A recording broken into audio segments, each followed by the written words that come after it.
today continue to speak a lot about outdoor air, AQI, PM 2.5 and 10 being treated as the major culprits. The reality is that IAQ, even by the findings of US EPA, is a much more major culprit because the air indoor, the office workplaces or environments is almost 5 to 7 times more polluted than the outdoor air.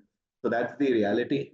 Um, Unfortunately, in absence of tight governance and of course our conscious not being very focused on IQ, it is lagged the focus that it should have got.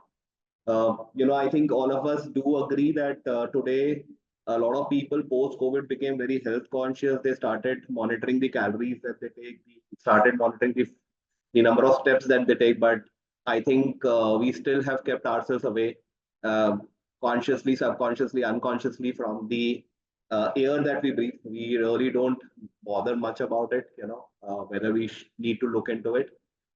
Today, the wearables that we all carry, the smartwatches, also have a AQI available as a score, but I'm sure amongst all of us who are connected currently, not many of us look into that of what kind of air do we breathe. I think that's the setting that I wanted to put in. And of course, I'm going to speak more from a technology perspective. Dr. Dheeraj spoke a lot about it in terms of the continuous real-time monitoring. Abhijit did put a focus on that as well. I'm just going to go slightly deeper into it with certain factual numbers around what we as an organization have been seeing in the journey that we've taken since last 6 years. So I'll just do my sharings and I will be more than happy to get feedback post this discussion or within the discussion on any spaces that you believe we can improve and can support. Especially Dr. Dheeraj, we will be more than happy to support your program on school. Before that, we believe this is one of the most conscious programs that we should be running as a country. Moving on to my next slide, I think IAQ as a subject is been a well-known subject in the country, while it has remained limited to the HVAC professionals and building professionals for quite long.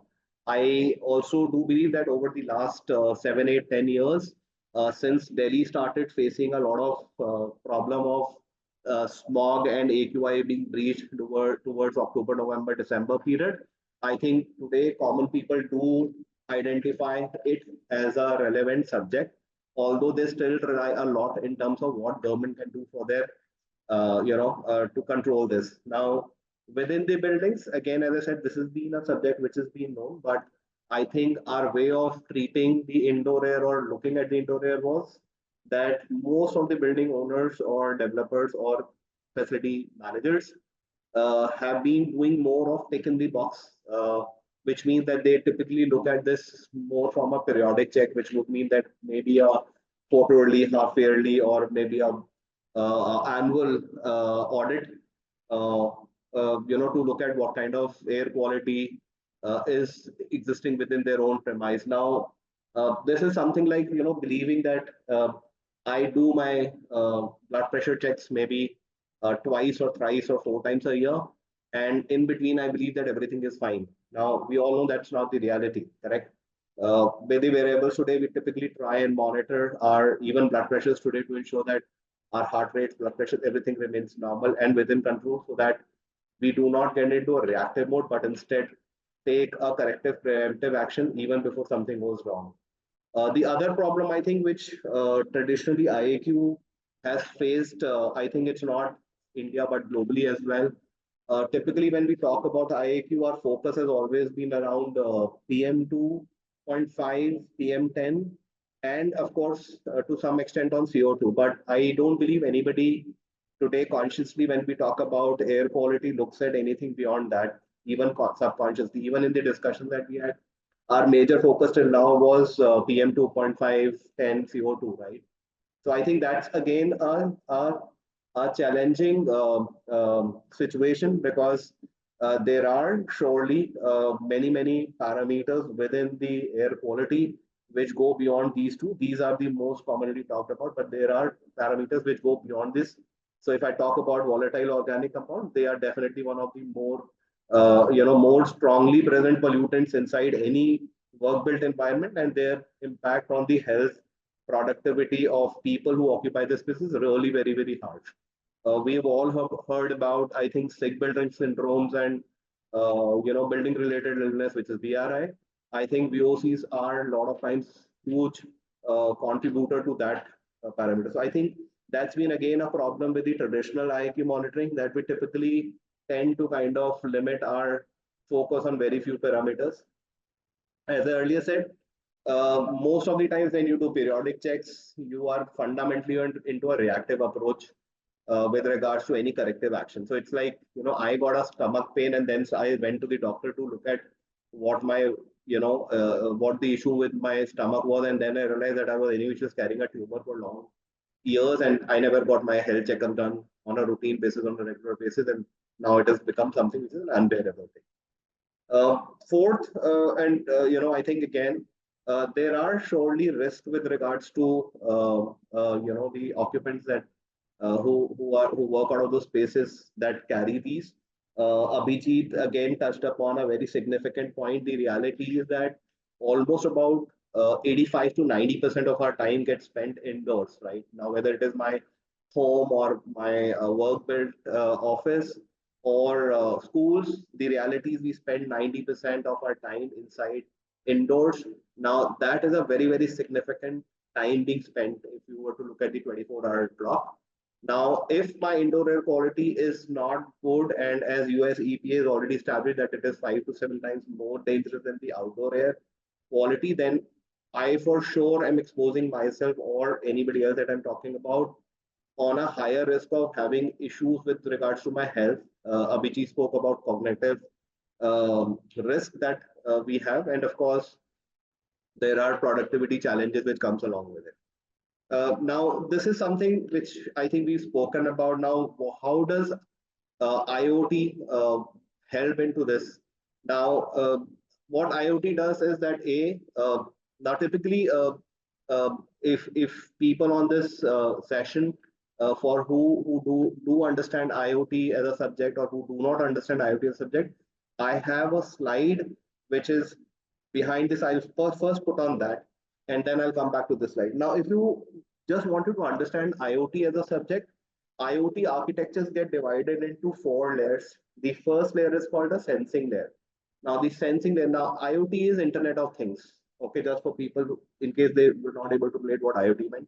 Now in IoT, we are talking about indoor air quality sensors, which can be connected over the net and they can capture the data on real-time basis for the environments in which they've been put, and they can transmit this data over the networks, which is basically the network layer through Wi-Fi's or GSMs or LoRa, when there are multiple technologies available, to a software application which is hosted on the cloud, which is called the data processing layer, where the software analyzes whatever is coming in, analyzes against the thresholds, analyzes it for control parameters, gives commands, gives alerts, and then you have the application layer, which is fundamentally the dashboards that you have either on the web, or these could even be the applications which are available to you on the mobile, which means while the sensors capture the information on real-time basis at the sensing layer, which is the first layer where the IoT architecture starts,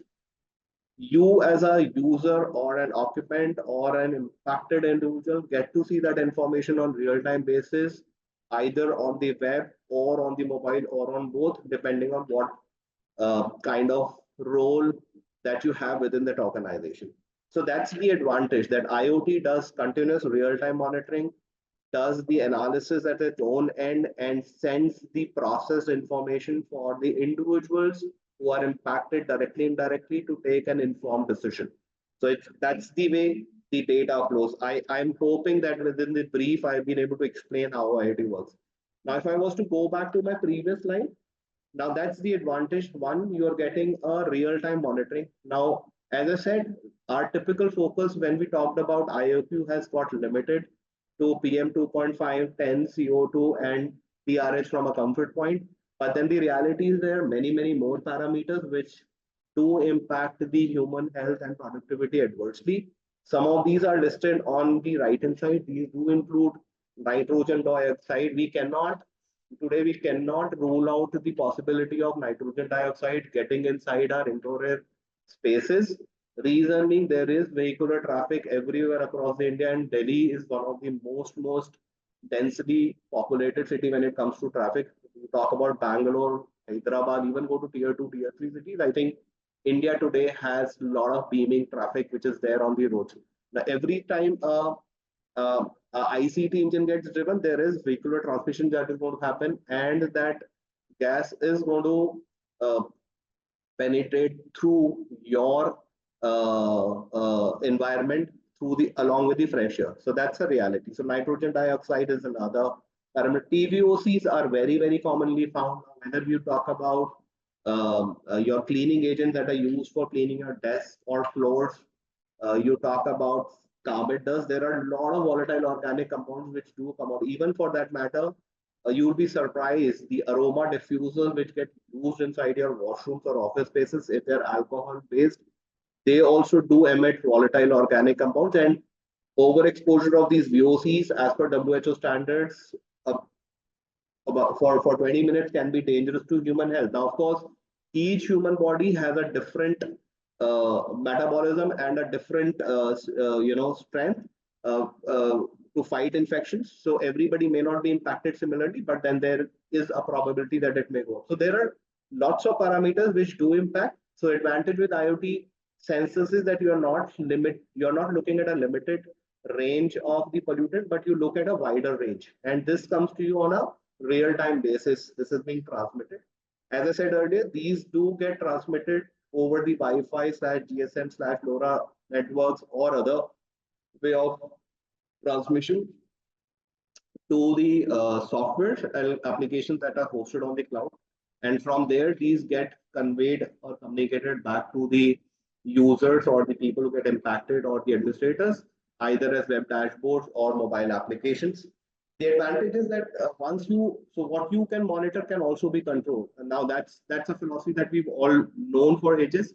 What you can't monitor, you can't control. What you can monitor, you can control. Now, today, when we talk about smart HVAC, if I have one side the monitoring, the reality is IoT also has controlling devices through which I can control the fresh air intakes. I can do the damper controls. I can do the occupancy alerts to ensure that the CO2 gets contained. I can do filtration controls. So all these are possible. And now if you add to that the layer of AI/ML, which is artificial intelligence and machine learning, I do add another layer. Now, when I talk about artificial intelligence, what I'm talking about is that with the AI/ML penetration, the sensor starts learning the behavior of your building over a period of time, which is called machine learning or deep learning. And from there on, it starts giving you predictive analysis and predictive controls of what is going to happen in next few months, so that you can take corrective actions. Now, the simplest example could be that we all know from October to March, Delhi does see a huge spike in the PM 2.510 because of a lot of crop burning, add to that the vehicular traffic, the winters, which brings in cold. So a lot of things do happen. Now, if a facility which has been using uh, IAQ sensor for IoT IAQ sensor for a long time, the sensor would have by now learned the seasonality of what's going to happen, and it can actually help to a very basic advice on the maintenance schedules of the filters itself. I'm not even going a step further in terms of saying how does it integrate with the fresh air control mechanism. Here I'm talking very simplistic now. These predictive schedules, which mean higher frequency filter cleaning, all these can happen with AI/ML. And now add to that another layer. If I could also, which today AI can do, I think we all are using AI to a quite extent in our daily life. I can bring in the integration of this with the seasonal phenomena or with the weather forecast and integrate and take real time and predictive decisions even before the event happens. So that's the advantage of going on to a IoT as a game changer to monitor IAQ and control it. So again, the conclusion is that while we all check our calories and steps, I think this is high time that we as conscious citizens and people should also start looking at what we breathe, because in till the time we have some kind of regulation coming in from government or inclusion in building codes, I believe we as citizens and people and professionals will have to step in and ensure that this does get implemented, because this is more of an investment. It has a direct impact on the health, productivity, and sustainability, and has an ROI. I believe it is what everything which is a plus plus. Only thing is we need to become conscious of what we are breathing in. With that, I'll conclude my session. And I'm hoping that I've been able to kind of at least give some amount of information and knowledge. But any suggestions that you believe needs to be done with regards to what I presented, I'm more than happy to hear. Thank you so much.